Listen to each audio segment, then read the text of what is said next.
Setelah saya pensiun, Pak, jadi banyak Ya, sih selama hidup banyak yang saya bisa ceritakan. Tapi mungkin yang ketiga, setelah sekarang saya tidak aktif lagi. siap. Saya melihat sekian lama hidup saya itu untuk berbakti kepada dunia, ya melalui profesi, pada negara, itu tentu pada Ya, dunia. Tapi setelah saya pensiun, saya merenung, lalu untuk apa sisa hidup saya coba belajar mendekatkan diri pada Tuhan.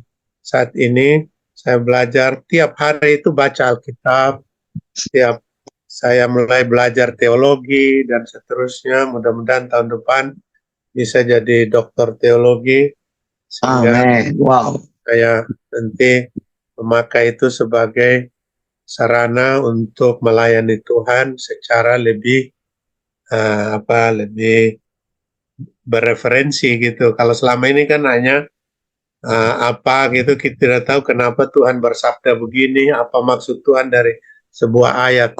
Nah ini yang saya gumuli lalu saya ambil keputusan biarlah sisa hidup saya ini saya pakai untuk belajar mengenal Tuhan. Maka sekarang saya belajar teologi. Itu yang ketiga. Oh. Shalom Bapak Ibu Saudara, selamat malam buat kita semuanya. Hari ini kita akan mendengarkan kesaksian singkat dari hambanya, seorang tokoh bangsa, tokoh nasional, bahkan juga internasional, tokoh Kristen dia yang tetap religius dimanapun hambanya ini berada. Dan kesaksian ini harapan saya memberikan kita semangat supaya tetap menjadi saksi Tuhan dimanapun kita berada. Saya pikir langsung saja kepada hambanya Pak Jenderal, silakan boleh memperkenalkan diri dan hari ini apa kesaksian yang akan Bapak boleh ceritakan buat kami, anak-anak Tuhan, keluarga Mesbah Doa Pagi dan Jemaat Sion Philadelphia. Silakan Pak. Shalom Bapak Gembala Berson Yusuf Roni Marpaung dan segenap jemaat Gereja Sion Philadelphia Ministry dan semua kekasih Tuhan yang mendengarkan kesaksian melalui video ini.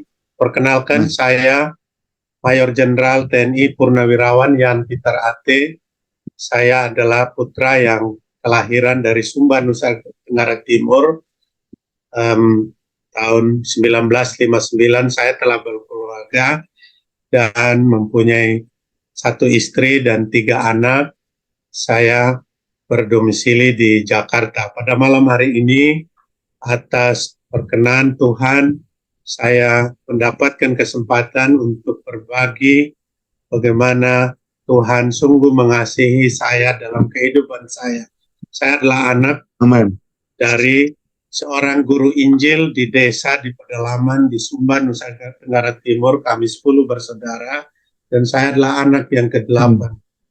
Selama hidup, orang tua saya itu membaktikan diri sepenuhnya untuk pelayanan Tuhan, sehingga cara manusia, materi, kami itu jauh dari kecukupan. Bahkan kalau orang bertanya, besok makan apa, itu pertanyaan yang umum. Pertanyaan kami sangat berbeda, nanti siang makan apa, karena sampai dengan jam 9, jam 10, ibu saya belum tahu harus masak apa, karena tidak ada yang tersedia bahan makanan di rumah. Tapi itulah pemeliharaan Tuhan bagi hambanya yang setia melayani dia.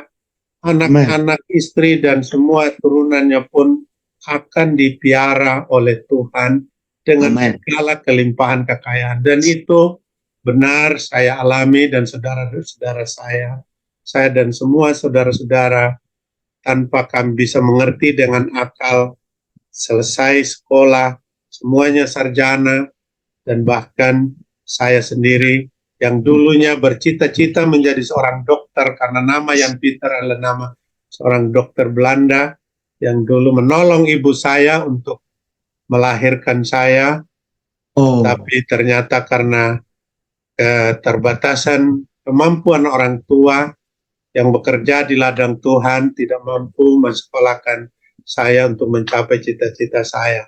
Karena itu ketika saya telah berumah tangga, impian itu saya titipkan kepada anak saya yang pertama ketika lahir. Kamu harus mewujudkan cita-cita ayahmu yang tidak Ya. pernah ayahmu bisa wujudkan, yakni menjadi dokter. Dan anak saya itu akhirnya sekarang menjadi dokter, bahkan dokter spesialis. Anak saya yang kedua Amin. juga mendengar apa permintaan ayahnya pada kakaknya setelah dia mulai mengerti, dia menawarkan diri untuk menjadi dokter, dan puji Tuhan juga diwujudkan oleh Tuhan. Dan anak saya yang ketiga, dia sendiri meminta saya untuk bergerak di bidang lain, dan dia sekolah di bidang environment, resource and sustainability studies di Kanada dan sudah diwisuda. Nah, itulah rumah tangga kami dipiara Tuhan sehingga sampai sekarang kami tetap di dalam suasana yang penuh syukur dan sukacita. Begitu dulu Bapak Pendeta, perkenalkan. Amin. Ya, puji Tuhan. Jadi Bapak Ibu Saudara, saya mengenal Pak Jenderal ini ya lewat Mesbah Doa Pagi, keluarga yang setia mengikut ibadah Mesbah Doa Pagi, dan saya melihat ada kerendahan hati, dan memang benih hati takut Tuhan itu sudah ada. Semua peserta Mesbah Doa Pagi, saya menyampaikan shalom, selamat malam, dan kiranya kesetiaan mengikuti acara doa Mesbah Doa Pagi jangan pernah luntur, karena di mana 2 atau 3 orang berkumpul di dalam nama Tuhan, di situ kita menyatu dengan Tuhan. Shalom. Amin. Baik, Pak Jenderal, saya sedikit membaca profil Bapak di Google. Saya tertarik dengan suatu berita yang berjudul bahwa nama Pak Jenderal salah satu yang ditulis tokoh religius, ya, tokoh Kristen yang tetap religius, tokoh bangsa yang tetap religius. Nah, saya pikir itu tidak gampang, Pak. Banyak orang mungkin mengesampingkan urusan iman itu nantilah, ya, urusan pekerjaan. Nah, tapi bagaimana seorang Pak Jenderal sendiri, ya, Pak Pieter Ate boleh dikenal seorang tokoh yang religius. Apa yang Bapak punya prinsip dalam hidup dan bagaimana bisa mempertahankan itu sampai akhirnya dapat pangkat terhormat, ya, Jenderal Bintang 2 Purnawirawan, luar biasa. Mayor Jenderal seperti ini kita, Pak, Bintara aja susah dapat, Pak. Tapi Bapak luar biasa, kasih karunia Tuhan luar biasa. Boleh Pak diberikan kesaksian, silakan Pak. Terima kasih Pastor. Jadi julukan sebagai salah satu dari 21 tokoh Kristen itu bukan atas kehendak saya, itu adalah pemberian dari satu tim yang dipimpin oleh majalah Narwastu beberapa tahun yang lalu, tepatnya 2020, yang menyeleksi tokoh-tokoh Kristen di Indonesia, dan saya salah satunya. Saya tidak pernah menyangka untuk terpilih di sana, Pak. Tapi saya selalu percaya bahwa ada maksud Tuhan ketika saya dimasukkan di dalam 21 tokoh Kristen pada tahun 2020. Saya hanya orang biasa, tadi saya sudah jelaskan riwayat hidup saya dari keluarga yang sangat sederhana. Menjadi tentara itu sebenarnya bukan cita-cita awal saya, kepingin jadi dokter, tapi Tuhan mengutus saya menjadi tentara karena di sanalah Tuhan punya maksud untuk saya harus bagaimana. Nah, menjadi tentara adalah hal yang sangat tidak mudah karena seleksinya sangat berat. Tetapi sedikit kesaksian pada malam ini adalah saya dari Nusa Tenggara Timur dipanggil oleh Kodam 5 Jaya di Cililitan pada waktu itu tahun 1984, dan karena waktunya hanya 1 hari, saya tidak punya persiapan untuk melengkapi segala persyaratan pendaftaran, dan saya datang hanya badan kosong dan saya mendaftar. Saya ditertawakan oleh panitia yang mendaftarkan saya di sana dan mengatakan kamu tidak akan lulus. Saya bilang saya tidak mendaftar, saya dipanggil. Kalau kamu menolak saya, silakan tulis namamu dan tulis nama saya, nanti laporkan. Dan mereka tidak berani. Singkat cerita, tanpa satu pun persyaratan, dan saya lulus. Saya tidak mengerti sampai hari ini kenapa saya bisa lolos, karena setelah saya jadi tentara, jangankan tidak ada bawa persyaratan, satu persyaratan pun tidak lengkap, langsung gugur. Tapi itulah kemahakuasaan Tuhan. Iya. Dan ketika saya menjadi tentara, Amin. saya melalui jenjang-jenjang kepangkatan, karir yang juga tidak mudah. Tetapi ketika ada hambatan-hambatan, Tuhan selalu memberikan solusi. Sebagai contoh, tahun 1999, saya mengurus apa itu yang kita keluar dari tim-tim. Pada saat itu saya ada di Kupang, saya sudah berdinas di Jakarta, tetapi tiba-tiba saya dipanggil untuk tes sesko. Pangkat saya waktu itu sudah mayor. Nah, Siap. saya tidak tahu harus bagaimana. Pulang kamu harus tes sekolah staf dan komando. Saat itu saya sama sekali tidak punya uang untuk beli tiket pesawat, sehingga saya harus pinjam dari seorang teman di sana untuk nanti saya ganti di Jakarta. Di atas pesawat, saya sungguh marah, kecewa, dan sebagainya. Bagaimana mungkin tinggal 3 minggu saya harus tes sesko, baru sekarang saya dipanggil. Ini organisasi tentara tidak adil bagi saya. Mentang-mentang saya bukan dari akademi militer. Dan saya menangis bukan karena cengeng, tapi karena marah yang berlebihan, air mata saya jatuh. Dan deras sekali, dan ketika itu saya berseru pada Tuhan, saya bilang, Tuhan, di atas udara yang ribuan feet ini, di atas pesawat, hamba-Mu memohon kepadamu, saya mau lulus. Amin. Supaya nanti kalau saya lulus, saya tidak pernah mengatakan karena saya siap, karena saya pintar, tapi hanya karena Engkau yang menyiapkan. Sebagaimana dulu tahun 84 Engkau meluluskan saya tanpa satu persyaratan pun, kali ini saya minta sekali lagi. Dan singkat cerita, semua peserta tes yang banyak itu banyak berguguran.